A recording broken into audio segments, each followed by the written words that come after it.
They didn't come for Ginevra. They came to make Luca bring me. She didn't plan to be noticed that night. Cara Bellini had spent 6 years learning how not to be noticed. She knew which tables to approach from the left, so the angry ones couldn't reach her easily. She knew how to smile without showing teeth when a customer spoke to her like she was furniture. She knew how to absorb insults and keep walking, keep moving, keep the plates balanced and the wine flowing, and her face arranged into something that looked like serenity even when her hands were shaking. Bella Rosa was a good restaurant. That was what people said. White tablecloths, candles that cost more per hour than Cara made in one, a wine list that required a separate menu. The kind of place where men in suits brought other men in suits and nobody looked twice at the woman refilling their water glasses because she was simply part of the room, like the wallpaper and the soft jazz and the faint smell of garlic and money. Cara had worked there for 6 months and she understood her role completely. She was efficient, invisible, and reliable. She showed up on time. She memorized every dish on the menu in English and Italian. She did not complain about the double shifts or the shoes that left blisters or the fact that 3 years after her mother died, she was still paying off medical debt that arrived in envelopes with red lettering that she filed in a shoebox under her bed. She did not mention the shoebox to anyone. She did not mention the debt.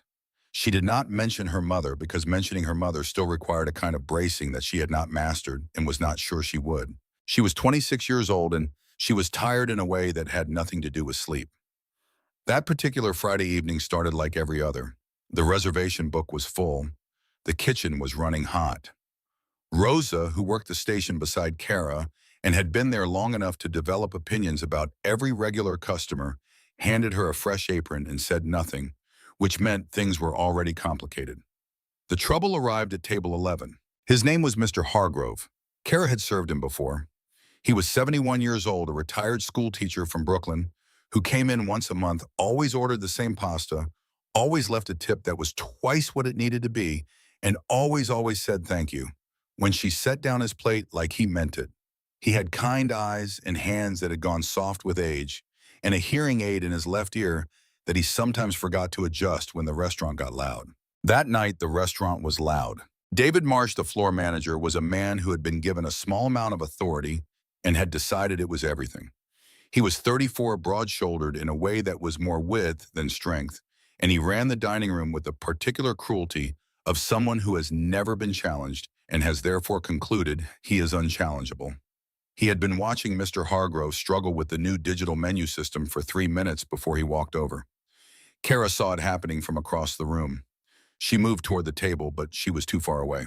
By the time she got close enough, Marsh had already raised his voice. He said something about the tablet and the QR code and the way other customers managed just fine.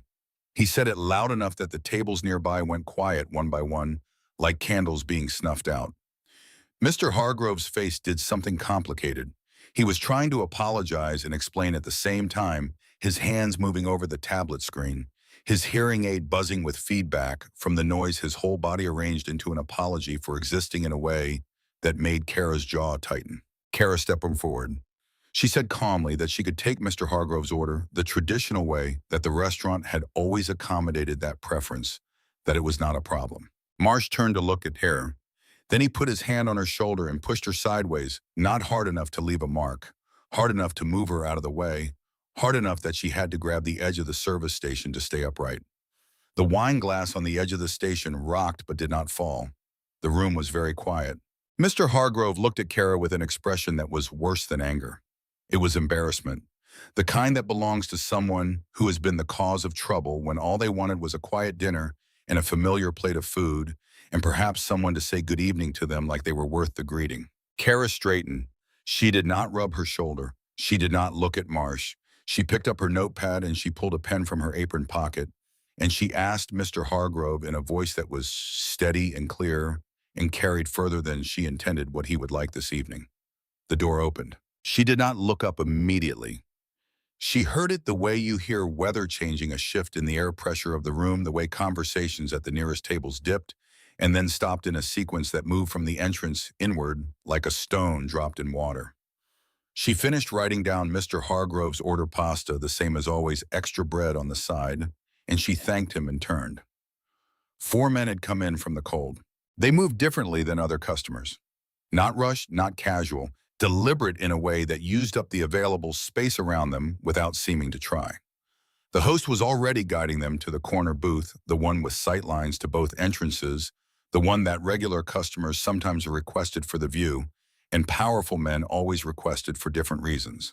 The man at the front was the last one Kara looked at because something in her understood instinctively that looking at him directly required a decision. He was perhaps 40, dark hair not quite long enough to be careless, a face that had been arranged by its experiences into something controlled and imprecise, and a jaw that was set, eyes that moved across the room in the kind of systematic sweep that people only develop when they have spent years being the most dangerous thing in a given space. He wore a dark suit with no tie, and his hands were visible at his sides, which she would only later understand was deliberate. Not a posture of openness, a statement of what was not being concealed. His name was Luca Severino. She did not know that yet. Rosa appeared at Kara's shoulder and spoke very quietly. She said the corner booth had just become Kara's section. She said good luck. She said it the way you say good luck to someone boarding a plane during a storm, as a gesture of solidarity rather than a prediction. Kara smoothed her apron, picked up 4 menus, and walked over. The table was already in conversation. The 3 other men were talking rapid Italian, the kind spoken by people who learned it as children in kitchens rather than classrooms, the kind where words compress and elide, and a foreigner would catch perhaps 1 in 4. Luca Severino sat at the head, listening more than speaking, his attention moving between the room and the table with a kind of parallel awareness that made Kara think of a chess player running 2 games at once. She set the menus down and introduced herself and asked about water. One of the men, the one sitting to Luca's right, glanced at her and then looked away and said something in Sicilian dialect. His name was Aldo, and he said it with the lazy dismissiveness of someone who has decided what a person is worth before they have finished speaking. He said she was pretty enough for a waitress, and that pretty waitresses never lasted long in Little Italy, that they either got smarter or got married, and either way they disappeared. He said it as a casual observation, the way you comment on weather, as though she were weather. He said it in Sicilian because he was certain she could not understand. Kara had been standing with her pen above her notepad. She did not change her posture.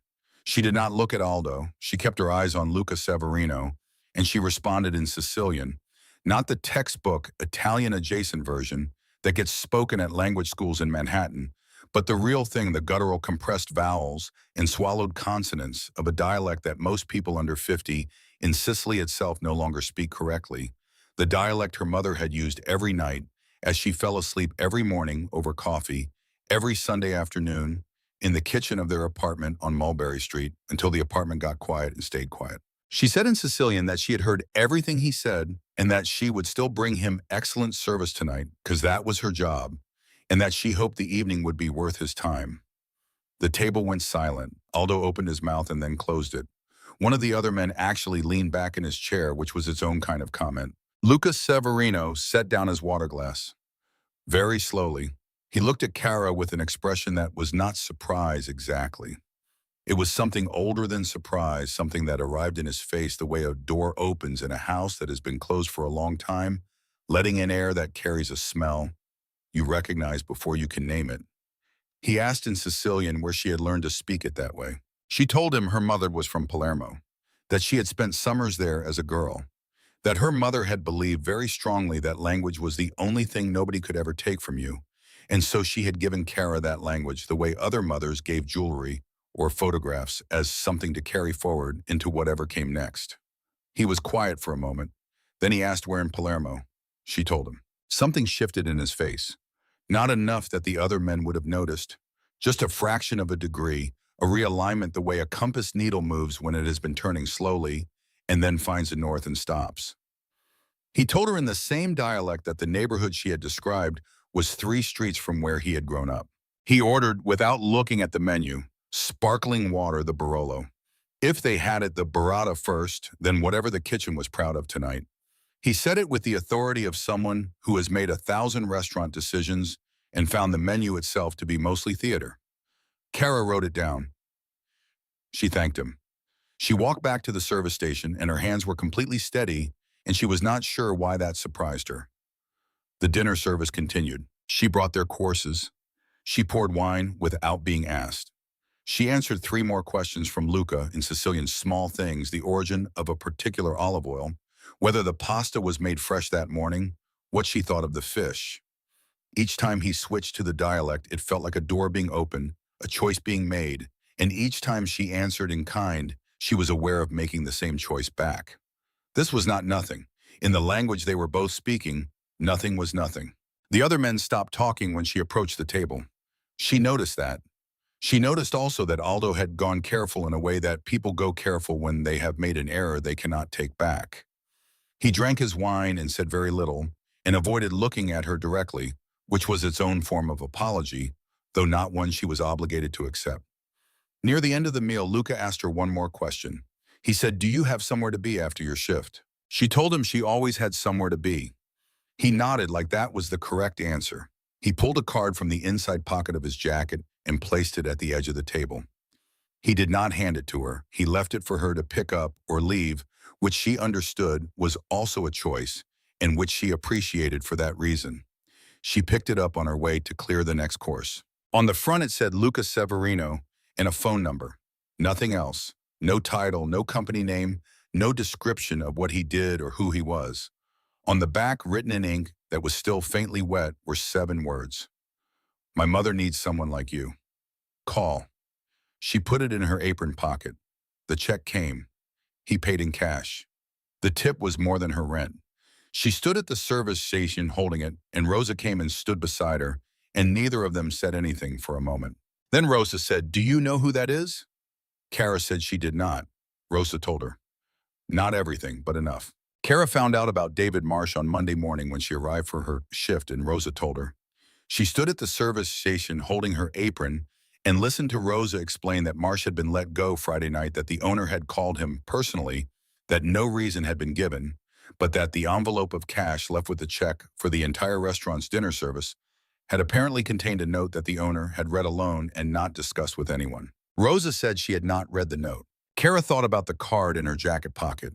She thought about Mr. Hargrove ordering his pasta the same way he ordered it every month and saying thank you when she set it down, because he was a man who had not forgotten that courtesy was a form of respect. She thought about the weight of a hand on her shoulder pushing her sideways, and about the quality of silence that had followed 4 men through a door, and about a table that went quiet when she answered in a language she was not supposed to know. She put on her apron and said nothing and went to work. She walked home that night through streets she had walked 1,000 times, and the card was in her jacket pocket, and she kept her hand around it the way you hold something that has weight without being heavy, something you are not sure yet what to do with but are not ready to put down. She did not call that night. She did not call the next morning. On Sunday, 3 days later, a different number appeared on her phone. A woman's voice, old or warm, in the particular way of women who have cooked for decades in kitchens that mattered, and who have learned that warmth is not softness, it is something more durable than softness. The woman said her name was Ginevra Severino. She said she understood they had a mutual connection. She said something that Kara had to ask her to repeat because it seemed impossible. She said, "Your grandmother and I used to make bread together on Via Molino." Kara sat down on the edge of her bed. Via Molino was not a street she had mentioned to anyone in New York. It was a narrow street in a specific neighborhood in Palermo, where her grandmother Filomena Bellini had lived for 60 years, and where Kara had spent the summers of her childhood smelling bread and sea salt in the specific dusty heat of a Sicilian afternoon. It was a street that existed in her memory as a place of safety, the kind of safety that belongs to childhood before you understand that safety is not a permanent condition. She asked Ginevra how she knew that name. Ginevra said they had a great deal to talk about. She said she was making Sunday lunch and that Kara should come. She said it the way you say "come home," which was not something Ginevra had the right to say, and which landed in Kara's chest anyway, like something she had been waiting to hear for 5 years without knowing she was waiting. The address was in Queens, a neighborhood that had been Italian for 3 generations, and showed it in the window boxes and the saints above the doors and the smell of sauce that started on Saturday morning and ran into Sunday afternoon. The house was modest, the garden immaculate, the window boxes full, despite the autumn cold, the kind of care that happens when a place is loved by someone who has time and intention and believes that a maintained garden is a form of statement about how you intend to live. Kara rang the bell. The woman who opened the door was 68 years old and small, and carried herself like someone who had decided at some point in her life that she would not be diminished and had held to that decision through everything that came after. She had steel gray hair and dark eyes, and when she saw Kara, she made a sound that was not quite language and pulled her inside before Kara had finished introducing herself.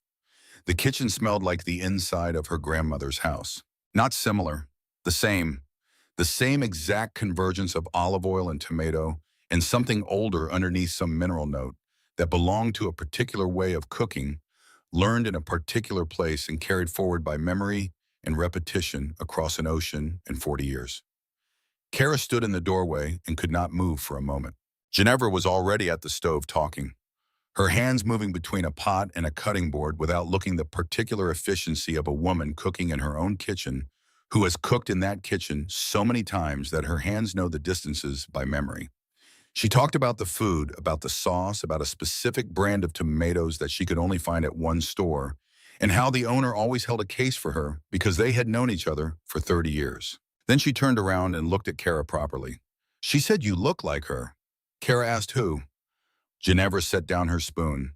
She said, "Philomena, your grandmother. You have her eyes and the way she held her chin when she was trying not to show what she was feeling." Kara had not thought about her grandmother's chin in years. She thought about it now.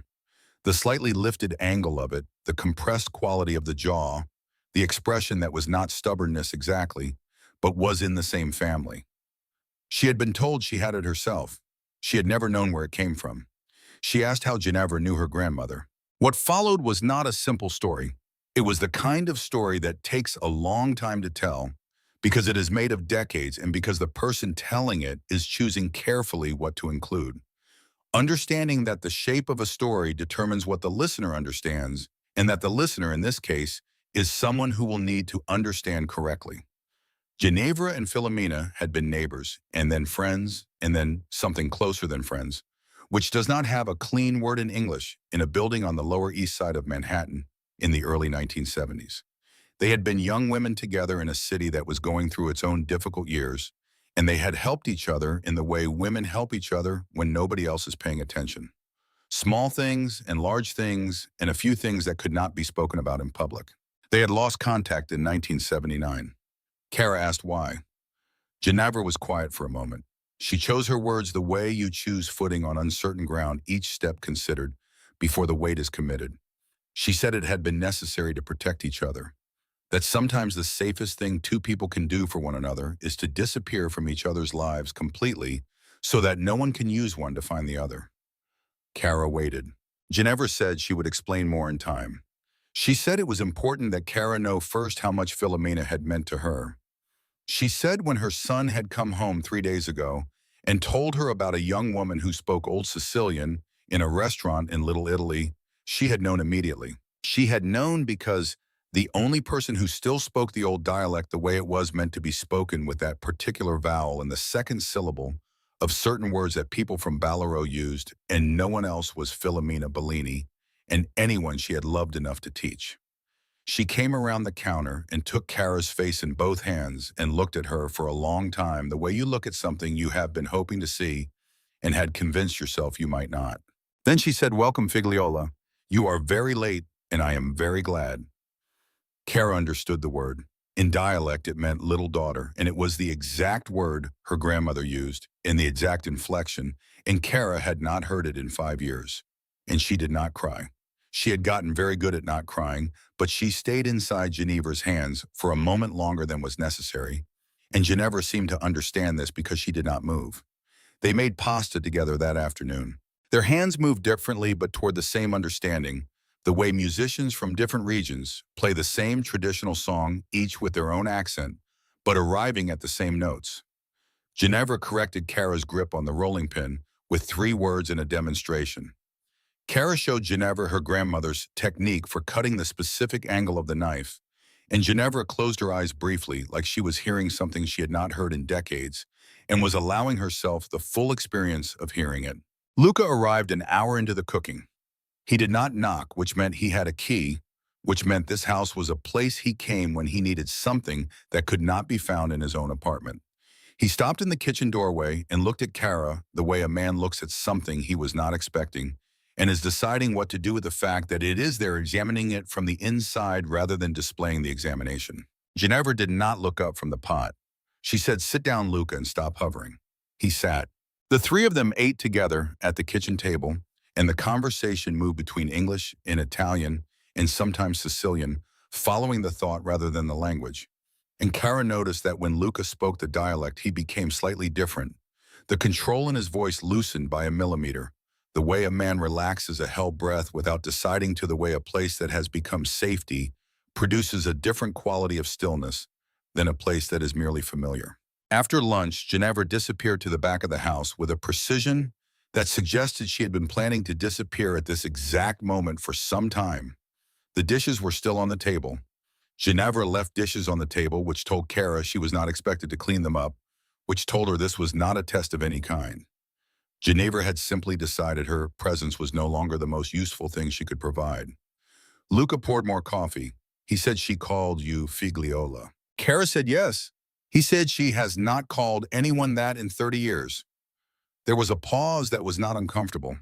The particular silence of two people who have acknowledged something without naming it, who have understood that naming it would change it and are not ready for it to change. Luca said he wanted to be direct with her. He said he had a proposition that had nothing to do with the card he had left at the table, which had been impulsive, which was not something he typically permitted himself. He said his mother ran a small restaurant 3 blocks away that was less a restaurant than a gathering place for the neighborhood, and that she had been struggling with the physical demands of it since her hip surgery the previous spring, and that she needed someone she trusted. He said the dialect was part of it. He said his mother's customers were old enough to remember when everyone in the neighborhood spoke the old language, and not many of them were still around. And she was trying to hold something together that was becoming very difficult to hold, a tradition that was losing the people who had carried it and had not yet found the people who would carry it next. Kara asked why he was telling her this instead of his mother. He said, "Because my mother will want you to say yes for you understand what it involves. I prefer you to understand first." She asked what it involved. He said, "My family has a complicated history. The restaurant is legitimate.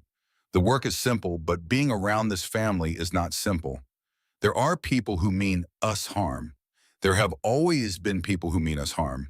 If you come into this house regularly, you may become visible to those people in ways you are not currently visible." She looked at him across the kitchen table of his mother's house, with the smell of Sunday sauce still hanging in the warm air, and the pasta dishes still on the table, and the sound of the city outside doing what the city does, indifferent to anything that happens inside the buildings it contains. She said, "I grew up with nothing.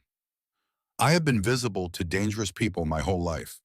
Landlords, creditors, men who decide what women are worth. I am not afraid of being seen." He was quiet for a moment. Then he said, "The pay is better than Bellarosa." She said she would think about it. She thought about it for exactly the time it took to walk home, which was 11 blocks. And by the time she reached her street, she had already decided that she would not call until the following morning, because she had learned early that the speed at which you give people what they want determines how they treat you afterward. People who receive what they want immediately treat it as something ordinary. She wanted to be something he would have to wait for, if only by a few hours. She called at 9 the next morning, and Ginevra answered on the first ring and said, "I knew it would be you. Come Tuesday. Come hungry." What Kara did not know, walking home through the October streets with the card in her pocket and her grandmother's face in her mind, and something that felt dangerously like hope moving quietly through her chest, was that she had already been noticed. Not by Luca Severino, who had noticed her 3 days ago in the restaurant and had been thinking about her since, with the unsettled focus of a man who is not accustomed to being unsettled and is therefore unsure what to do with the experience. By someone else. In a parked car on a side street half a block from Bella Rosa, a man had been watching the restaurant door since 9 that evening. He was perhaps 30, fair-haired in a colorless way, with the kind of stillness that is not calm, but suspended a wound spring, waiting for the mechanism to release. His name was Rowan Voss, and he had been in New York for 11 days after 10 years in cities that were not New York cities, where he had spent a decade becoming the kind of man his father would have needed. His father's name had been Carter Voss, and Carter Voss had been powerful in this city until he was not. Until Luca Severino had spent 10 patient years taking apart everything Carter Voss had built stone by stone, alliance by alliance, until there was nothing left that Carter Voss could point to and call his own. And then Luca had taken apart Carter Voss himself with the same patience, the same precision, the same absence of noise that made him more frightening than men who announced what they were going to do before they did it. Rowan had been 18 when it happened. Luca had looked at him, this boy in his dead father's house, and had made a decision that was either mercy or miscalculation, depending on how you counted the years. He had sent Rowan away with enough money to start somewhere else, and a warning that coming back meant dying here. Rowan had taken the money and the warning, and he had gone, and in the decades since he had thought about Luca Severino every single day. Not with anger exactly, with the focused attention of a craftsman studying a problem that has not yet been solved and will not be solved by anything as imprecise as anger. Anger was a noise. Rowan had learned that noise was how you announced your position before you were ready. He had come back not to attack, to dismantle. He understood what Luca had never fully understood about Carter Voss, which was that the man's real weakness had never been his enemies. It had been his inability to see that the most dangerous threats come from inside, from the people standing close enough to know the address, from the ones you had stopped examining, because trust in the end is the decision to stop looking. Rowan had spent 11 days finding the inside. He had found Aldo Luca's cousin, who had a secret that was older than Rowan's grief and heavier, and who had been carrying it long enough that the weight had made him weak in the places where it pressed. The specific weakness of a man who knows something he should have told and did not tell, and has now lived with that silence so long that the silence itself has become the thing he is protecting. He had found that Luca's one true point of stillness in a life of motion was the house in Queens and the small woman in it with the steel gray hair. And now, watching the restaurant door, he had found something else. He watched Cara Bellini walk out of Bella Rosa and turn toward her apartment, and he opened his phone and typed a message to a contact that had no name. The message said, "She is close to him now." Wait. He put the phone in his pocket and watched the spot where she had disappeared for a long moment. He watched it the way you watch a space that something important has recently vacated, understanding that the importance has moved, but the location retains its meaning. Then he started the car. He was in no hurry. He had learned patience from the same decade that had taught Luca Severino ruthlessness, and he was prepared to be as patient as the situation required. He had waited 10 years. A few more weeks was nothing. A few weeks was the difference between moving and moving correctly. The lily would come later, when the time was right. White lily, the flower from Carter Voss's funeral. The one Rowan had held at 18 years old in a cemetery in New Jersey, while Luca Severino's men watched from the tree line to make sure nobody caused trouble. He had been 18 years old, and he had stood in the rain holding a white lily and looking at a casket and understanding that the world had just revealed itself to him in its actual nature, which was nothing like what he had been told it was. He had kept one petal pressed in a book for 10 years. He was done pressing petals. Cara Bellini had walked into the Severino house because of a language her grandmother had given her, and a grief that had kept her looking for home in the faces of strangers. She had no idea what she had walked into. She had no idea that the quiet warmth of hope in her chest was now a target. She would find out. And when she did, the question would not be whether she was strong enough to survive it. The question would be whether the people around her were strong enough to deserve it. The restaurant that Ginevra Severino ran was called Osteria Nonna, and it seated 22 people on a good night, which meant a night when all the tables had been pushed close enough together that the regulars could lean over and steal bread from each other's baskets without being impolite about it. It was 3 blocks from the house on a street that had been Italian for so long that the asphalt itself seemed to remember it. The shop signs faded to a particular shade of red that existed nowhere else in the city, the way certain things take on the color of the place where they have stood long enough. Cara started on a Tuesday morning. Ginevra handed her an apron that had been washed so many times the strings had gone soft, and gave her a tour that lasted 40 minutes and covered not just the kitchen and the storage and the schedule, but the history of every regular customer, their orders, their families, their losses. The ones who needed to be seated near the window, because they were lonely and liked to watch the street, the ones who needed to be seated away from the door because they were cold and would never say so. An old man named Basilio, who always ordered the same wine and always said it was better than last time, which was not true, but which Ginevra accepted as a form of loyalty. A woman named Connie who came every Thursday and always asked whether the bruschetta had garlic because she was allergic and always ordered it anyway because she was not allergic. She simply liked to be asked about. Kara wrote everything down. By the third day, she had stopped writing things down. By the end of the first week, she understood that this place was not a restaurant in the way that Bella Rosa had been a restaurant. Bella Rosa had been a performance. This was something else.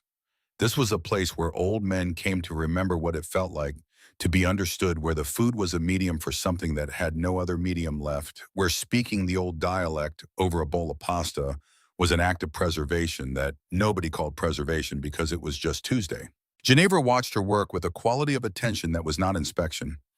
It was recognition, the particular recognition of someone who has been hoping to find a specific thing and has now found it and is checking quietly and carefully to confirm that it is in fact the thing and not something that merely resembles it. On Thursday of the second week in the slow hour between lunch and dinner prep, Ginevra sat Kara down at the kitchen table with 2 cups of coffee and told her about the sauce. Not the recipe, the history of the recipe. How her mother had learned it from a woman in their building who had come from a village outside Agrigento and who had carried the recipe in her memory across the Atlantic, the same way she carried her mother's rosary as the one thing that could not be confiscated by the voyage or the new country or the years that accumulated in a new language. How Ginevra had watched and memorized from the age of 6. How she had made it every Sunday for 50 years in 3 different kitchens on 2 continents. How the recipe had changed in small ways each time it moved, picking up something from each kitchen it passed through. The way a language does, the way anything does that is carried by people through time. Kara listened. She said, "My grandmother has a sauce like that. Different, but the same kind of thing." Ginevra looked at her over the coffee cup. She said, "I know." She said it quietly and then was quiet herself for a moment, turning the cup in her hands, choosing the next thing carefully. Then she said, "There is something I need to tell you. I have been deciding how much to tell you, and I have decided to tell you more than is comfortable because you deserve to understand where you are standing." Kara waited. Ginevra said, "Your grandmother and I lost contact in 1979 because something happened that made it dangerous for us to know each other. I have never told Luca the full reason. I have let him believe it was simply the kind of distance that happens between people over time. It was not that." She set down her cup. She said, "In the late spring of 2012, Luca's father, Enzo Severino, was killed. It was arranged to look like a natural death. Those of us who knew the family understood it was not. What fewer people knew was that someone inside the family had provided the information that made it possible. Not an outsider, someone Enzo trusted. Someone who knew the house, the routines, the address where Enzo would be that night." Kara said nothing. Ginevra said, "Your grandmother was in New York that spring. She was staying with a cousin in the neighborhood, working briefly as a seamstress in a building on the Lower East Side. She had no involvement in what happened, but she saw something. A meeting in a service stairwell. 2 men who should not have been meeting. A name she recognized. An address exchanged between them. She wrote it down because Philomena has always understood that the things you write down are the things that survive. She kept those notes because she believed they might one day matter." She looked at Kara with the directness of a woman who has spent too many years being indirect and has decided to stop. She said, "I believe that day has come, because the man who has returned to the city is not here by accident." Kara said, "Rowan Voss." Ginevra looked at her. She said, "Luca told you about him." Kara said, "Enough." Ginevra said, "Rowan Voss is not like his father. Carter Voss used force. Rowan uses information. He finds the thing a person cannot afford to have found, and he applies pressure to it until it breaks. He has been doing this in other cities for 10 years. He is very good at it. He is patient in the way that only people who have been waiting a long time know how to be patient. And he has come back here, which means he believes he has found something worth using." She looked at Kara. She said, "I think he may have found something inside this family, and I think Philomena's notes may be the only way to understand what it is." Kara was quiet for a moment. She looked at her coffee. She thought about her grandmother's apartment, the shelf of notebooks above the small desk, the handwriting that was cramped and meticulous. and which Kara had always assumed was letters never sent, the private record of a private life. She said, I will write to her. Ginevra said, do not tell Luca yet. I know that feels wrong. But Luca will move before he understands, and moving before you understand is how men like him make mistakes that cannot be undone. Let me decide when to tell him. Kara said, and if Rowan moves first. Ginevra said, then we tell him immediately, but not before. Kara agreed. She went home that night and wrote the letter by hand. She wrote to her grandmother in Sicilian, careful and specific, asking about the notebooks, asking whether among them there was anything from the spring of 2012 related to a family named Severino, or a meeting in a specific building that Ginevra described to her. She asked her grandmother to send whatever she found. She asked her to keep it between them for now. She sealed the envelope and mailed it the next morning before her shift. Luca began coming to the restaurant more often after that second week. He did not announce his visits. He appeared in the way that men appear in places they consider safe, without ceremony, finding a table in the corner, or standing in the kitchen doorway talking to his mother while Kara worked around him. And he was always dressed well, and always watching everything, and always in some portion of his attention watching Kara. She noticed. She noticed in the specific way of someone who has learned to be precise about what they observe, because precision is a form of protection, and because noticing things that other people miss has been useful her entire adult life. He did not make it obvious. That was what she noticed most. Another man in his position would have made it obvious, would have used the fact of his attention as a kind of pressure. Luca used it differently. He asked her questions about the food, about the regulars, about what she thought of a particular wine he was considering adding to the menu. He listened to her answers with the complete attention of someone who has been listened to poorly his whole life and has therefore decided to make listening a discipline, a practice, something he does actively rather than passively. One evening he stayed after the last customers left and sat at the bar while she cleaned, and they talked for 2 hours. She asked him about his father. He told her. On the version she suspected he told most people, which was the version with clean edges and justifiable anger.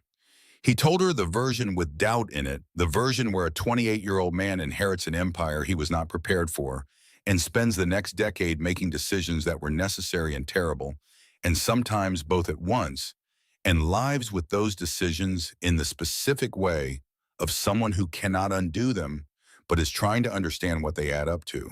He said, I have spent 12 years trying to build something I would not be ashamed of. I am not finished. I am not sure I will ever be finished, but I am still trying, which some days is the best I can offer. She said, what does building something you would not be ashamed of look like to you? He said, my son, if I have one, walks into a room and does not have to explain or defend what his father did to be there. She looked at him. She said, that is a good answer. He said, it is the only answer I have managed to earn. She understood then in a way that was physical before it was intellectual, that this man was not what he appeared to be from the outside, which was a thing made entirely of control and danger, and the particular authority of someone who has never had to ask twice.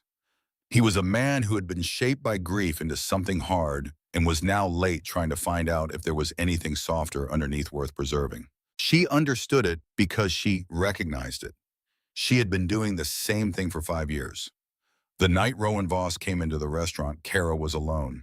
It was a Wednesday late, the kind of quiet that settles into a kitchen after everyone has left and the surfaces are clean and the dishwasher is running its final cycle. Ginevra had gone home an hour earlier. The last customer had been gone for 40 minutes. Kara was going through the reservation book for Thursday when she heard the door. She looked up. He was smaller than she had expected, which was the first thing she noticed, and stiller, which was the second. He stood just inside the doorway in a gray coat, and he looked around the restaurant with an expression that was not quite appraisal and not quite nostalgia, but somewhere between the two, the expression of someone visiting a place that represents something to them without being a place they have any right to represent. Then he looked at her. He said, you must be Kara Bellini. She said, we are closed. He said, I am not here for the food. He walked to the nearest table and sat down without being invited, which told her several things. She kept her distance. She kept the counter between them and her hand near her phone, which was visible on the counter to her right. He said, I have been following your story with interest. A young woman from nowhere finds her way into the Severino house in 3 weeks. That is not coincidence. That is either luck or intention, and I do not believe in luck. She said nothing. He said, Lucas Severino killed my father. You may know this. He did it methodically and completely, which I actually respect. He is a thorough man. But there is a question he never answered, a question I think you may now be in a position to help with. He said, ask him who gave my father the information that got his father killed. Ask him why, after 12 years and all his thoroughness, he never found the answer to that question. Ask him who made the first call. Then he stood up and took something from his coat pocket and set it on the table nearest the door. A white lily. He said, I am not here to hurt anyone. Not yet. I am here because information properly placed is worth more than violence. I thought you should know that. He left. She stood in the empty restaurant and looked at the lily on the table for a long time. She did not call Luca. She sat down on the stool behind the counter and she breathed and she thought. She thought about what Ginevra had told her about the spring of 2012 and the person inside the family who had provided the address. She thought about Rowan Voss saying the question had never been answered. She thought about the letter she had sent to her grandmother 2 weeks ago, which had not yet received a reply. Then she thought about Ginevra. She looked at the clock. It was 11:43. She called Ginevra's number. Ginevra answered on the second ring, which meant she had not been asleep. Kara said carefully, I think you should not be at the house tonight. I think you should go to your sister's. Ginevra was quiet for 3 seconds. Then she said, how long do I have? Kara said, leave now. She heard movement, the particular efficient sounds of a woman who has had to move quickly in the night before and remembers how it is done. She heard a door. She heard a car. Then Ginevra said, I am out. Tell me tomorrow. Kara said, I will. Go. She hung up and looked at the lily again. She put on her coat. She locked the restaurant. She walked the 3 blocks to Ginevra's house and stood across the street for 20 minutes in the cold. At 2:17 in the morning, a black car moved slowly down the street and stopped in front of the house. 2 men got out and looked at the house for a long moment, the way men look at a place they expected to find occupied and are recalibrating. Then they got back in the car and drove away. She watched the car go. Then she walked home. Luca was already calling when she woke up. Not her. He was calling Ginevra and then his own men, and then he appeared at the restaurant at 7 in the morning before she had unlocked the door, and he stood on the sidewalk with his hands in his coat pockets and his jaw set, and something in his face that was not quite controlled, the expression of a man who arrived, prepared for a conversation, and is having to restructure it around new information. She let him in. She made coffee. She told him everything, all of it. What Rowan had said in the restaurant, what Ginevra had told her 2 weeks ago about 2012, the letter to Philomena, the car at 2:17. When she finished, he was very still. He said, my mother told you this and did not tell me. Kara said she told me because she thought you would move before you understood. She was trying to protect the investigation. He said, there is a person inside my family who gave Carter Voss the information that got my father killed. And my mother has known there might be such a person for 12 years. He said it without inflection, which was worse than anger, because it meant he was holding something very large, very carefully, and had not yet decided what to do with it. Then he said the first call. Rowan said the first call. Kara watched him. He said there is only one person who would have had that access in 2012. Someone inside the organization. Someone I trusted completely.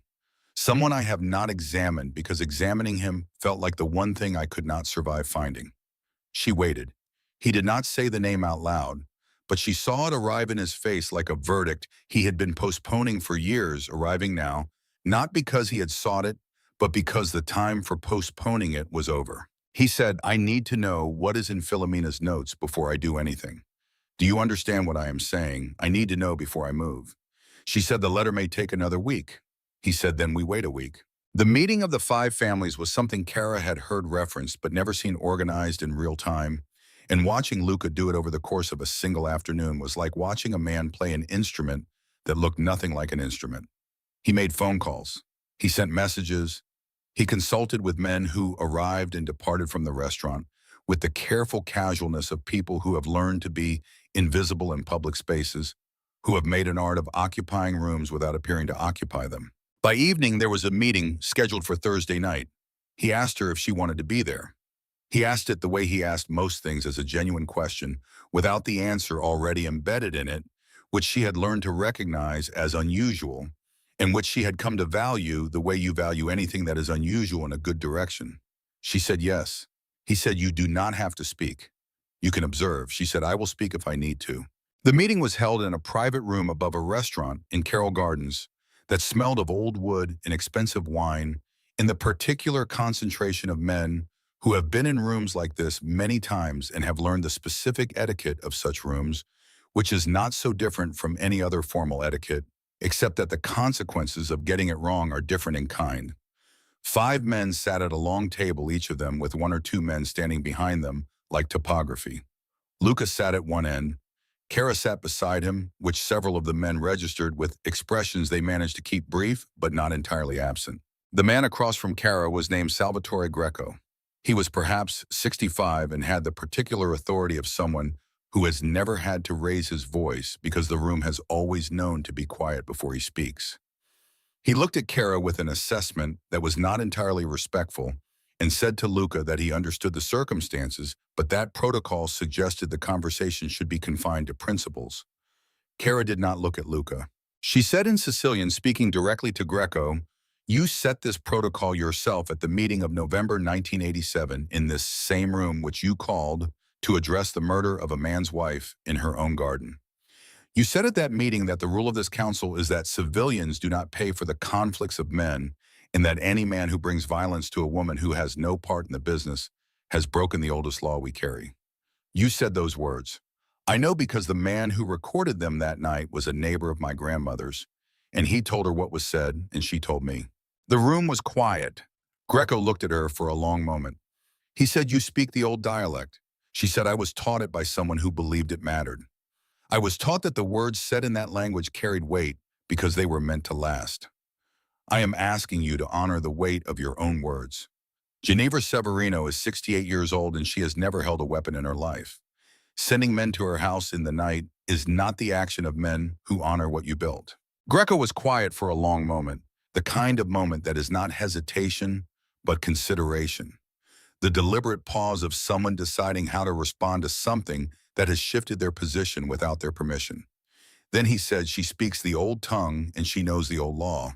He looked at Luca. He said, "The complaint is valid. We hear it." What happened next was an hour of careful, deliberate language among men who had spent their lives learning to say things, precisely committing to nothing extra, leaving no edge unguarded. By the end, there was agreement that Rowan Voss had violated protocol by moving against a civilian, and that the council would formally recognize the complaint, which meant Luca had the standing to act with collective authorization rather than unilaterally. It was as these things went, a significant victory arrived at through the only language that room respected, which was the language of precedent and the weight of words spoken long ago by men who were no longer alive to be asked whether they had meant them. Kara understood this because Luca explained it to her in the car afterward, quietly looking straight ahead as he drove. He explained it the way a man explains something to a person he has decided to trust completely, without simplification or apology for the complexity. Then he was quiet for a moment. Then he said, "Thank you." She said, "I only said what was true." He said, "Most people only say what is true when it is easy. You said it in a room full of men who were watching to see if you would flinch." She said, "I have been saying difficult things in difficult rooms my whole life. I just usually do not get thanked for it." She was looking out of the window when she said it. She did not see his expression, but she heard the small sound he made, which was not quite a laugh and not quite grief, and was somehow both the sound of a man recognizing something in another person that he had thought might not exist. The thing she had not told him yet was sitting at the far edge of her awareness the entire evening. She had seen it during the meeting. Aldo Luca's cousin, sitting 2 chairs down on the same side of the table behind Luca's left shoulder. He had a phone in his lap under the table, which was not unusual. Men in these rooms always had phones in their lap. But twice during the meeting, during the moments when the discussion reached its most significant points, she had seen the screen illuminate briefly and seen his thumb move in the quick, decisive motion of someone sending rather than receiving. She had said nothing then. She said nothing in the car. She held it the way she had learned to hold things that needed to be carried carefully without squeezing, without shaking until she understood exactly what she had in her hands and what it meant and what the responsible use of it required. She needed to be sure. She was almost sure in the way that a woman becomes sure of something she has been watching from a distance for long enough that the pattern has become undeniable, that the shape of a person's behavior finally matches the shape of a conclusion she has been reluctant to reach, because reaching it means something she is not ready for it to mean. Aldo had been Luca's closest family for 12 years. She understood what it would mean to be wrong about this. She understood also what it would mean to be right and stay silent. The confirmation arrived on a Tuesday morning, 9 days after the meeting, in a plain white envelope with a Sicilian postmark. She recognized her grandmother's handwriting on the front, the careful cursive that had always looked more like architecture than penmanship, each letter built to hold weight. She took the envelope to the back of the restaurant before she opened it, standing near the prep counter, with the kitchen sounds around her, the ordinary sounds of a Tuesday beginning indifferent to what was being opened in it. Inside was a letter from Filomena, in Sicilian. 2 pages, the handwriting slightly less precise than she remembered the handwriting of a woman who was past 70 and whose hands had begun to carry time in them. The letter said that she had received Kara's request and that she had understood it and that she had looked through everything she had kept from those years. She said she was glad the notes had finally found a purpose. She said she was glad it was Kara who was asking and not someone she did not know. In the envelope behind the letter was a folded page. The paper was not old. It was dated spring of 2012, and Kara recognized immediately that this was the year Luca had said his father died. The handwriting was precise and unhurried, the handwriting of a woman who had learned to record things accurately because she understood that memory alone is not evidence, and evidence is what the future requires. Filomena had been in New York that spring, staying with a cousin in the neighborhood, working briefly as a seamstress in a building on the Lower East Side. In her careful Sicilian, she described what she had witnessed: 2 men meeting in a service stairwell on the 3rd floor, a conversation she had overheard while completing an alteration in the hallway above, a name spoken, an address exchanged. She had not understood its full significance until weeks later when she read the news. She had written it down because Filomena Bellini had always understood that what you do not write down is what disappears. She had written the name down and kept it for 12 years. The name was Bruno Ferrara. Aldo was 38 years old. In 2012, when Enzo Severino was killed, Aldo had been 26. Bruno Ferrara had been Enzo Severino's most trusted lieutenant and closest companion, the man who had helped build the organization across 20 years, and who had helped Luca dismantle the Voss network in the years after Enzo's death, who had sat across from Luca every week for a decade while they worked, who had held the ledger and made the calls and stood at Enzo's graveside in the rain and wept in the way that men weep when they have no other language for what they feel. Bruno Ferrara had died of a heart attack in 2016, 4 years after the work was finished. He had been given a funeral that Luca organized and attended. Luca had mourned him. And Aldo, settling his father's estate 3 years after Bruno's death, had found his father's own written record of what he had done. A confession his father had written and hidden the compulsion of a man who could not live without acknowledging what he had done, but could not live with acknowledging it to anyone who mattered. Aldo had told no one. He had carried it. And Rowan Voss had found out because Rowan Voss had spent a decade learning to find the things people could not afford to have found. Kara stood in the kitchen with the page in her hand. She thought about what Ginevra had said. Let me decide when to tell him. She thought about Luca's face when he had said, there is only one person I have not examined because examining him felt like the one thing I could not survive. He had been wrong about the person, but he had been right about the feeling. She folded the page back into the envelope. She put the envelope in the inside pocket of her jacket. She finished the Tuesday prep. She worked the lunch service.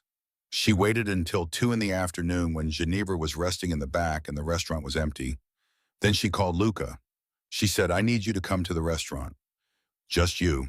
I have something you need to read. He said, how bad is it? She said, it is what you suspected. The person is not who you suspected, but the weight is the same. He arrived in 20 minutes. She put the envelope on the table in front of him and sat across and watched him read. He read it once, then he put it down and looked at the wall, then he picked it up and read it again. When he put it down the second time, his hands were very still on the table. She had learned to read his stillness. This was the stillness of something structural. giving way inside a person, not dramatically, not with noise, but in the way that old foundations move slowly, irreversibly, reordering the weight above them in ways that cannot be undone. He said, "Finally, Bruno." She said nothing. He said he built this with me. After my father, he sat across from me every week for 10 years while I took apart the organization that killed my father. He helped me do it. He knew the whole time.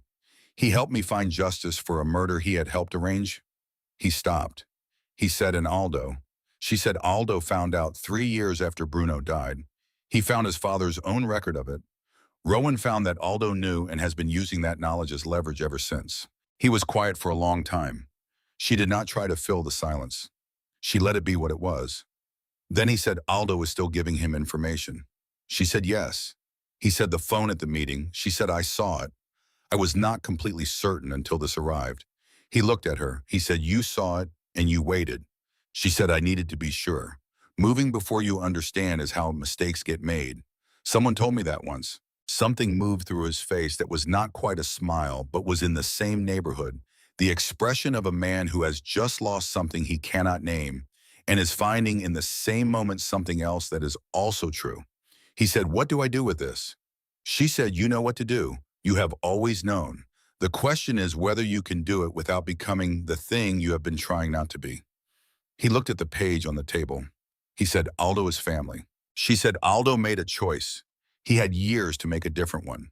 He chose silence and then he chose Rowan. That is two choices, not one. At some point, a man's choices become the most accurate description of who he is." Luca looked at her for a long moment. Then he said, "Stay here." He picked up the page and put it in his own pocket and walked out of the restaurant. She stayed. She cleaned the tables that did not need cleaning. She reorganized the bar cart that was already organized. She made a pot of coffee and let it go cold and made a fresh one. An hour later, Luca came back. He sat down at the bar. He looked the way a person looks after a conversation that has ended something. Not destroyed, ended. The specific exhaustion of a door finally closing on a room you will not enter again. He said, "It is done." She poured out the cold coffee and made a fresh pot. He said, "I told him what I know." He did not deny it. He told me about the year he found his father's notes. He told me how Rowan approached him, what he offered and what he threatened. He told me everything. Then I told him to get out of the city and not come back. He said I did not hurt him. She said, "I know." He said, "I wanted to." She said, "I know that too." She set the fresh coffee in front of him and sat across, and they were quiet together in the empty restaurant while the afternoon light moved across the floor toward the door and then past it the way afternoon light moves following its own schedule, indifferent to the weight of the things it illuminates. The days after Aldo left had a particular quality that Kara had not anticipated. She had expected relief. She had expected the atmosphere around Luca to loosen, the way a room feels different after a window is opened and air moves through it that has not moved before. Instead, there was something more complicated, a heaviness that was not grief exactly, but was adjacent to it, the specific weight of a man who has done the right thing and found that doing the right thing does not feel the way he expected, that the rightness of a decision does not neutralize the cost of arriving at it. Luca came to the restaurant every day that week. He sat in the corner with coffee he did not finish and phone calls he kept short, and a stillness that Ginevra watched from the kitchen with the careful attention of a woman who has watched this man since he was a boy and knows the difference between the silences. On Friday, she sent Kara to him with a plate of food he had not ordered. Kara set it down without comment. He looked at it, then he looked at her. He said, "She sent you." Kara said she said you forget to eat when you are thinking too hard. She said it has been true since you were 9 years old and she does not expect it to change. He almost smiled. She sat down across from him. He said, "I keep thinking about the years, not just the betrayal, the years before it. Bruno helped me carry my father. He stood in the rain next to me and he grieved, and I believed every part of it was real." She said it may have been real. People are capable of genuinely grieving things they cause. That is one of the more difficult truths about them. The grief does not cancel the act, and the act does not cancel the grief. Both exist. That is worse than either one alone, but it is also more human than a clean story would be. He looked at her. He said that is either very wise or very bleak. She said it is both. Most true things are. He was quiet for a moment. Then he picked up the fork and ate. Not because he was hungry, because someone had taken the trouble to feed him, and he understood that refusing it would be a different kind of wrong. She watched the street while he ate and said nothing else, and that was enough. She was thinking about Rowan Voss. She had not stopped thinking about Rowan Voss. With Aldo gone, Rowan had lost his source. He would know this quickly. The kind of man who had built a decade-long operation on information would have systems in place to tell him when a source went silent, and Aldo going silent would read to him as either compromise or extraction. Either way, he would understand that his window was closing. Closing windows made patient men impatient. She said it to Ginevra that evening, after the restaurant closed, standing in the kitchen with the lights low and the dishwasher running. Ginevra listened without interrupting. Then she said, "You think he will move soon?" Kara said, "I think we have days, not weeks." Ginevra said, "What will he do?" Kara said, "He will do what he has always done. He will find the point of greatest leverage and apply pressure there. He knows Luca's operation. He knows the business. He knows the structure. But Aldo has been his primary source on the personal side, on the things that matter more than business to a man like Luca." She paused. She said, "He knows that Luca's real center is this house, this kitchen, you." Ginevra looked at her steadily. She was not a woman who frightened easily. She had lived 68 years inside a world where danger was not hypothetical, and she had learned to look at it directly without looking away. But something moved through her face then. Not fear, something older than fear, the recognition of a woman who has already survived one version of this and understands that surviving it again will cost something different than the first time. She said, "What do we do?" Kara said, "We tell Luca. Tonight." She called him from the kitchen. He arrived in less than 20 minutes and sat at the kitchen table while Kara laid it out. Not with drama, not with qualification, just the logic of it, the timeline, the conclusion. She watched him take it in. She watched his face move through the same sequence she had seen before the assessment, the calculation, and then the thing underneath the calculation that he usually kept where it could not be seen. He said, "I will increase the security on this house. I will have men here around the clock." Kara said, "That is necessary. It is not sufficient." He said, "What else?" She said, "Rowan is not going to come at the house with men. That is not how he operates. He is going to take something and use it as leverage. He needs you to come to him on his terms. Increased security makes this house harder to breach, but it does not change his strategy. It only changes the location where the leverage is applied." Luca was quiet. Then he said, "If he takes someone," he looked at Ginevra. Ginevra said quietly, "Then you go and get me back, like your father would have." He looked at his muster for a long moment. Then he said, "I am not going to let it come to that." She said, "Luca, I have been in this family for 68 years. I have watched men say that sentence, and I have watched what comes after. You cannot always prevent the thing you are most afraid of. Sometimes you can only be ready for it." 3 days later, at 6:40 in the morning, Luca's phone rang. Kara was already at a restaurant when she heard from him. She had arrived early to take delivery of the weekly produce order, and she was in the back checking the crates against the invoice when her phone rang, and she heard something in Luca's voice that she had not heard before. Not panic. Luca was not a man who panicked. But there was a compression in his voice, the sound of a man applying tremendous pressure to himself from the inside to keep his voice doing what he needed it to do. He said, "It is my mother." Kara set down the invoice. He said she went to the early mass. She goes every Tuesday and Friday. She has gone for 40 years. I had men outside the church, but they took her between the church door and the car. It was 40 feet. 40 feet, and they had her in under a minute. He said, "Rowan called me 10 minutes ago." Kara said, "What does he want?" Luca said, "He wants me to bring you. He wants you to translate a document. He says if you translate it and give him what he needs, he will release her unharmed. He says if I come with anyone other than you, he will know and there will be consequences." She was quiet for 3 seconds. She said, "I know what document it is." He said, "Kara." She said, "I am coming. Tell me where." He said her name again, differently this time, with something in it that had no operational purpose at all, something that belonged to a different kind of conversation than the one they were having. She said, "Luca, I am coming. This is not your decision." There was a pause. Then he said, "A warehouse in Red Hook. I will pick you up in 10 minutes. Do not leave the restaurant before I arrive." She said, I will be outside. She went to the front of the restaurant and unlocked the door and stood on the sidewalk in the early morning cold. The street was quiet. A man walked at him. A delivery truck idled at the corner. The city was doing what it always did, moving forward without pausing for the things happening inside it. She thought about the document. She had read about it in Philomena's notes, a record written in the old formal Sicilian legal dialect used by certain families for internal contracts and agreements, a dialect so specific and archaic that it had not been in common use since before the war. It documented agreements made by the Voss organization, agreements that implicated not just Carter Voss, but several men who were still alive, still prominent, still protected by the distance of years, and the assumption that certain things had been buried deep enough to stay buried. If translated and entered into public record, those agreements would destroy careers and open investigations. If translated and given to Rowan Voss, they would give him leverage over every man implicated. A different kind of destruction, but a destruction all the same.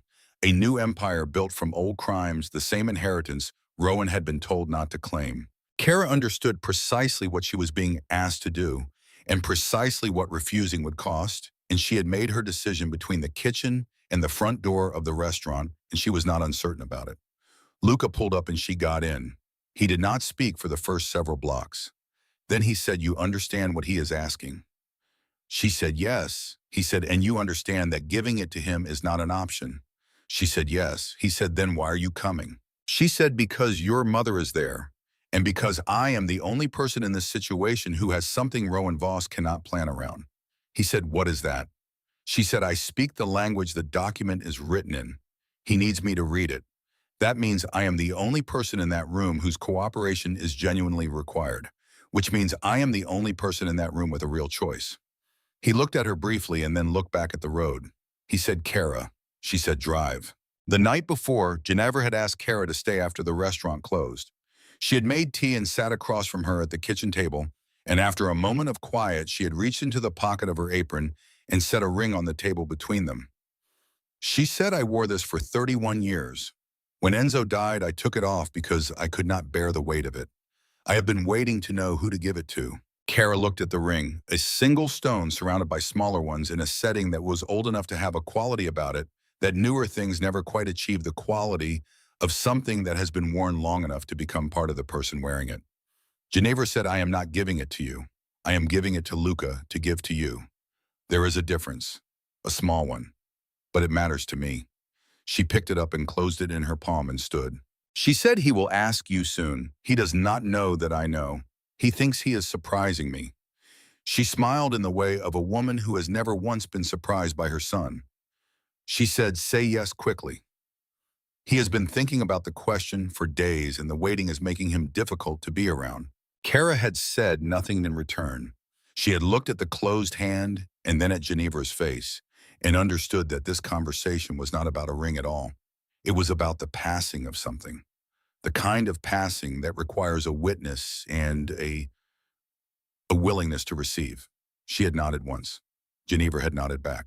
Now in Luca's car, moving through the early morning streets toward Red Hook, Kara held that conversation in her mind, the way you hold something that needs to remain steady while everything around it moves. The warehouse was near the water, the kind of building that had been industrial for 100 years and had the specific character of spaces that have held difficult things for a long time. Luca parked 2 blocks away and spoke briefly into his phone, giving coordinates, giving timing, speaking in the compressed language of men who have run operations before and know how to move parts without naming them aloud. He put the phone away. He said, "I have men positioned. They will not move until I signal them.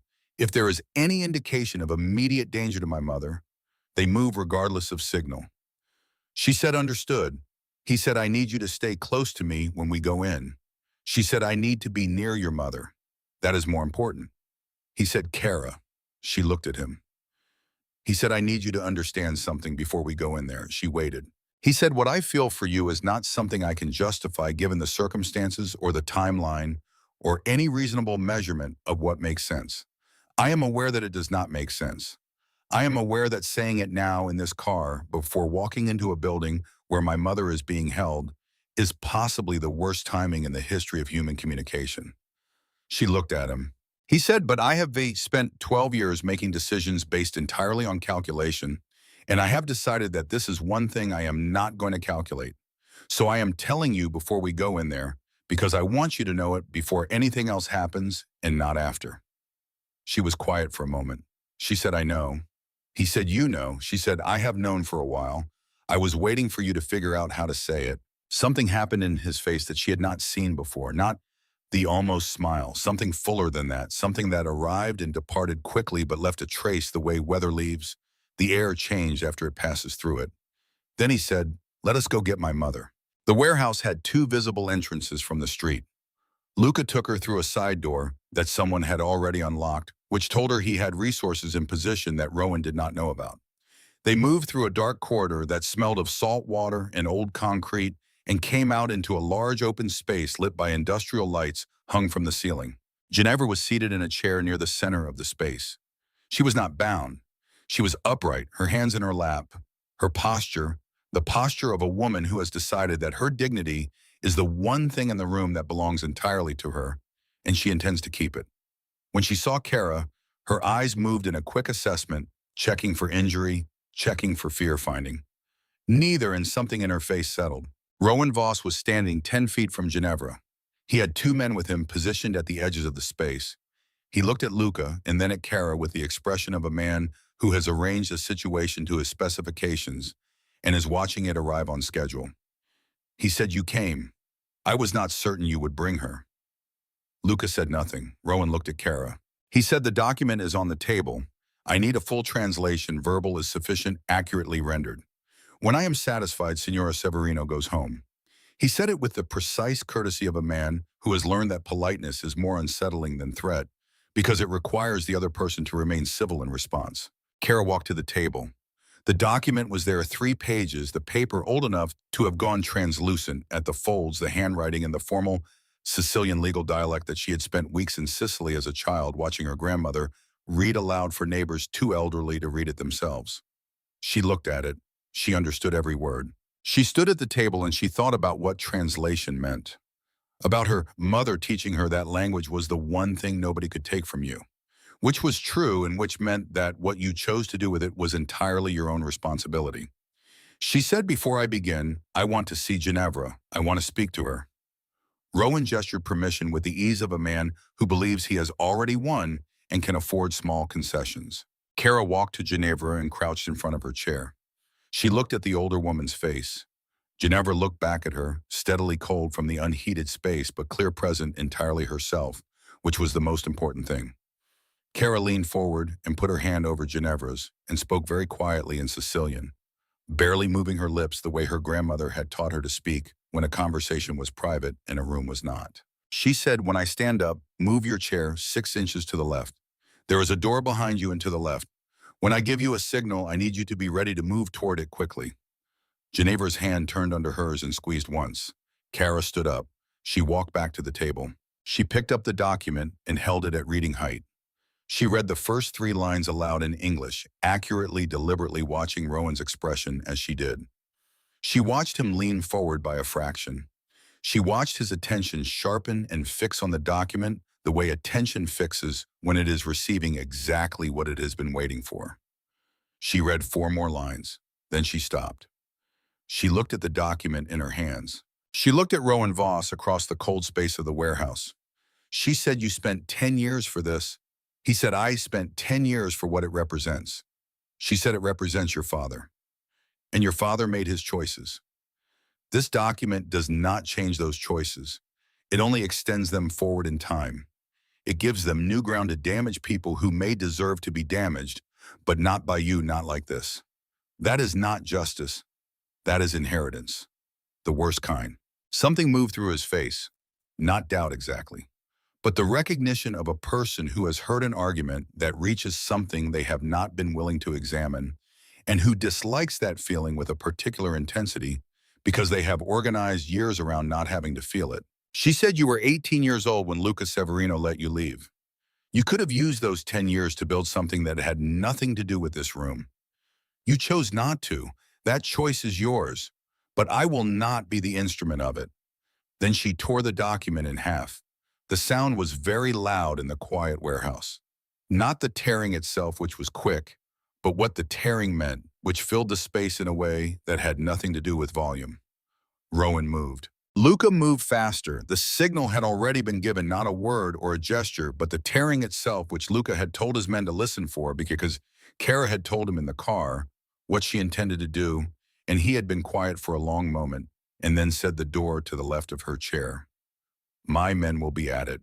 The warehouse door came open, and in the 3 seconds of motion that followed, Kara moved toward Ginevra. She reached the chair as Ginevra was already rising from it, already moving with the decisive motion of someone who has been waiting for a signal and has been ready since the moment they heard it, and Kara took her arm and moved her toward the left door, and they went through it into the cold morning air of a Red Hook alley, while the sounds inside the warehouse resolved themselves in the way that such sounds resolve when one side is prepared and the other is not. She stood in the alley with Ginevra and did not let go of her arm. Ginevra was breathing hard, not from fear but from movement, from the body's honest response to urgency. She looked at Kara and her eyes were bright. She said in Sicilian, "You tore it." Kara said yes. Ginevra said your grandmother would have done the same thing. They stood in the alley until Luca came through the door. He came straight to his mother and held her for a long moment without speaking. She let him. She put one hand on the back of his head the way mothers put their hands on the backs of their children's heads when the children are small and frightened, and she kept it there, even though he was 40 years old and not small and had not needed that particular comfort in a very long time. He accepted it the way people accept things they needed years ago and have learned to receive when offered without apology. Then she pulled back and looked at him and said, "You found a good one." He said, "I know." She said, "Do not waste time being careful about it. Your father waited 3 years to tell me, and those were 3 wasted years." He almost laughed, the broken, almost laugh she had come to recognize. He looked over his mother's shoulder at Kara. She looked back at him. He said, "I have to finish it." She said, "I know that." He looked at her for a moment longer. Then he turned back to the warehouse. She stayed in the alley with Ginevra. The sounds from the warehouse were brief, and then there was nothing. She did not ask Ginevra to speak, and Ginevra did not offer to. They stood together in the cold Red Hook morning with the smell of the harbor around them and the city beginning its day on the streets beyond the alley, and they were quiet in the particular way of 2 women who understand each other well enough that silence between them is a continuation rather than a gap, a kind of conversation that does not require words. Luca came back. He said, "It is done." He said it plainly as a statement of fact carrying everything that the fact contained. He looked at Kara, and she saw in his face the structural change she had seen before, but something different this time underneath it. Not exhaustion, something that was arriving rather than departing. He reached into his jacket pocket. He held out his hand. In his palm was the ring. She recognized it immediately. A single stone surrounded by smaller ones old enough to carry the people who had worn it before, old enough that its history was part of what it was. He said, "My mother gave me this last night. She gave it to me without my asking, which is the kind of thing my mother does that makes it impossible to argue with her." He looked at her. He said, "I have known you for 3 months. I am aware of what that sounds like. I am aware that it sounds like a man who has made a decision the way men in my world sometimes make decisions quickly and without sufficient information. But I have more information about you than most men accumulate in years. Because the information that matters is not time, it is quality of witness." He said, "I have watched you think. I have watched you be afraid and choose not to be governed by it. I have watched you protect my mother with more intelligence and courage than I had planned for. And I had planned for a great deal. I have watched you speak the language that my father spoke and that I grew up believing was dying, and you have made me understand that it is not dying, that it lives in the people who choose to carry it, and that you have chosen to carry it your whole life at a cost that you have never once mentioned as a cost." He said, "I would like to spend the rest of my life watching you do all of those things, with your permission." She looked at the ring in his hand. She thought about her mother's kitchen on Mulberry Street. She thought about the shoebox of medical debt envelopes under her bed. She thought about the language she had carried since childhood, like something precious and slightly heavy, never sure if anyone else would understand its weight or want to share it. She said yes. He said yes. She said, "I said yes." He put the ring on her finger and she let him, And then she looked at it and it fit slightly loose in the way of things made for someone else's hand that nevertheless belong on yours. She said your mother is going to be insufferable about this. He said she already sent me 3 messages this morning. She laughed, the real laugh, the one she did not manage often, and he watched it happen with an expression she did not have a name for, but which she understood was something being allowed rather than something being performed. They were married 6 weeks later. Not in a church, because finding a church they could agree on would have taken longer than 6 weeks, and Ginevra said she was not waiting until spring. In the garden of the house in Queens, which in late November had gone bare and cold, but which Ginevra had strung with lights the night before, until it looked like something that had been waiting for exactly this occasion, as though the garden itself had known and had been keeping itself ready. There were 11 people present. Family, the word understood in its widest and most honest sense. The people who had earned the word by choosing to use it by showing up in the specific ways that transform a word from a description into a fact. Kara wore a dress that had been her mother's, altered twice since it was made, carried from Palermo to New York in a garment bag that smelled of cedar and something older. She had found it in the back of her closet the week after she got engaged, and she had stood holding it for a long time before she understood that she had always known she would wear it for something like this, and had been keeping it for a day she was not sure would come. Luca stood in the garden in the cold light and watched her come through the back door of the house. His expression when he saw her was the best thing she had ever seen on a human face. The officiant spoke in English. When it was time for the vows, Luca looked at her and said in Sicilian the vows his parents had spoken in the same garden 38 years before. He had memorized them from a recording his mother kept in a box on the bedroom shelf. His voice did not shake.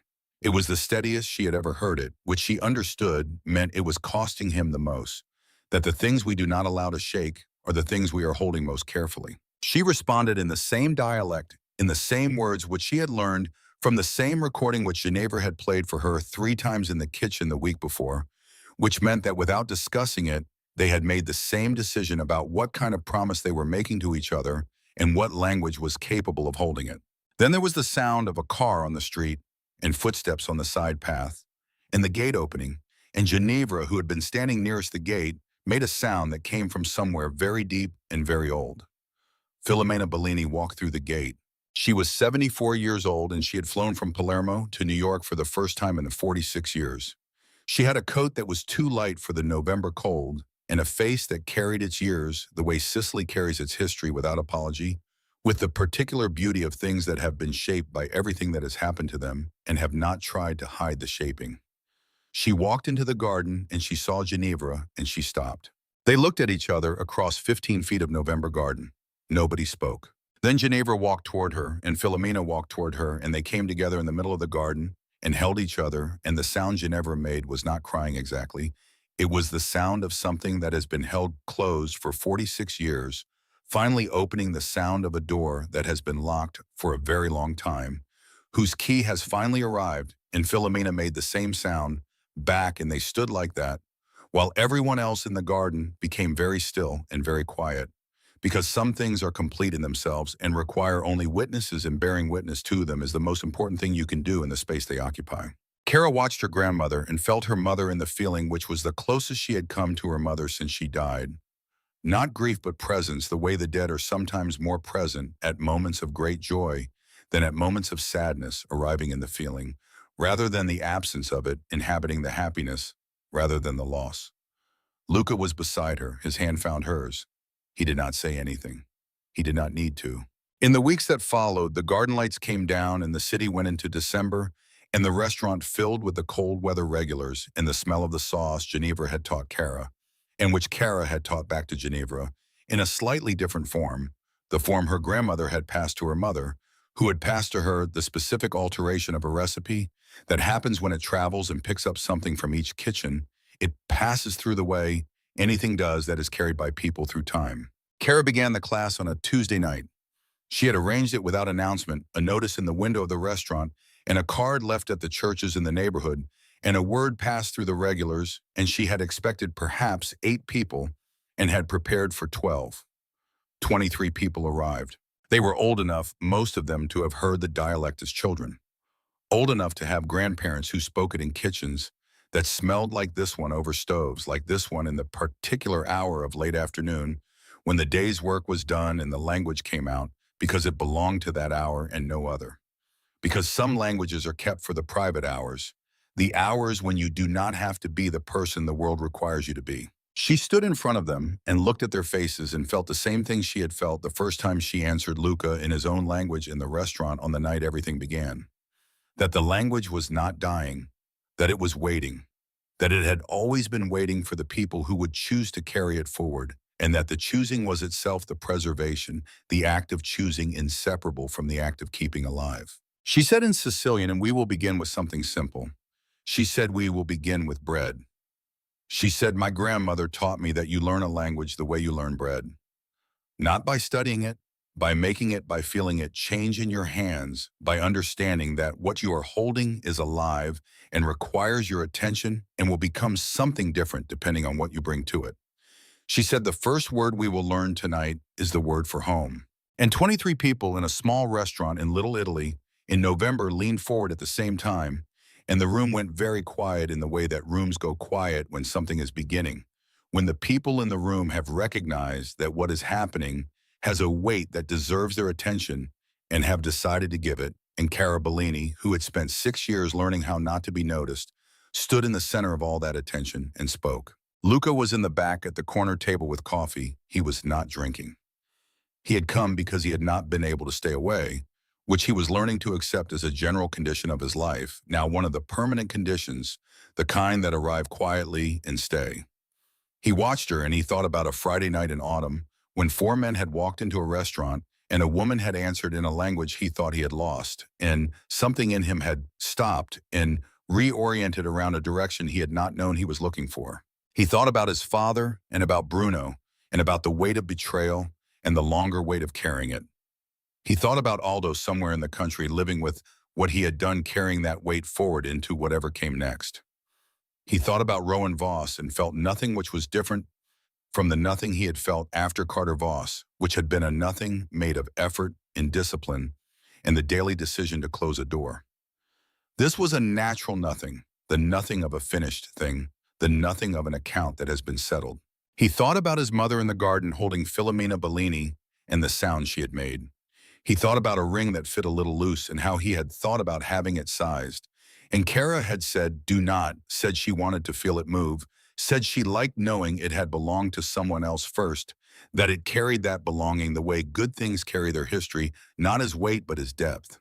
He watched her teach. She was explaining a vowel sound that most people lost in childhood if they had ever had it at all, demonstrating the placement with a patience that was not performance, but genuine interest in whether the person across from her understood whether the sound was arriving in them the way it was meant to arrive. An old man in the front row, 70, perhaps the kind of face that belonged to a man who had been young in a neighborhood that was younger and harder and more itself, was repeating the sound back to her with the concentration of someone excavating something he had thought was buried too deep to reach. He got it. Something she said made his face change in the way that faces change when something arrives that has been absent for a very long time. Luca watched the face change and felt something in his chest that he would not have been able to name a year ago and which he could name now. Not happiness exactly. Happiness was too simple, too light a word for the thing he was feeling. Something more structural than happiness. The sense of a life reordering itself around something worth ordering itself around. The sense of foundations being laid in ground that he had spent 12 years thinking was too damaged to build on, and finding that the ground had been waiting patient and ready for someone who understood what to lay there. She looked up, then across the room, and found him in the corner. She held his gaze for a moment. She was in the middle of a sentence and she finished it without looking away from him, and then looked back at her student and continued, and he smiled alone at his corner table in a way he had not smiled in longer than he could accurately measure. He thought about what his mother had said at the graveside the afternoon of his father's funeral, when he had been 28 years old and the city was his and felt like a punishment. She had said the measure of a man is not what he builds for himself. It is what he builds for the people who come after. He had spent 12 years understanding that sentence as an obligation, a debt to be paid, a standard to be met, something owed. He understood it now as something else. He understood it as a gift. Outside, the city moved through its December evening without pausing the way cities move, indifferent to the small, significant moments happening inside the buildings. It contains the old men, learning new words for home, the woman teaching them, the man watching her, the ring that fit a little loose on a finger that had found what it was meant to hold.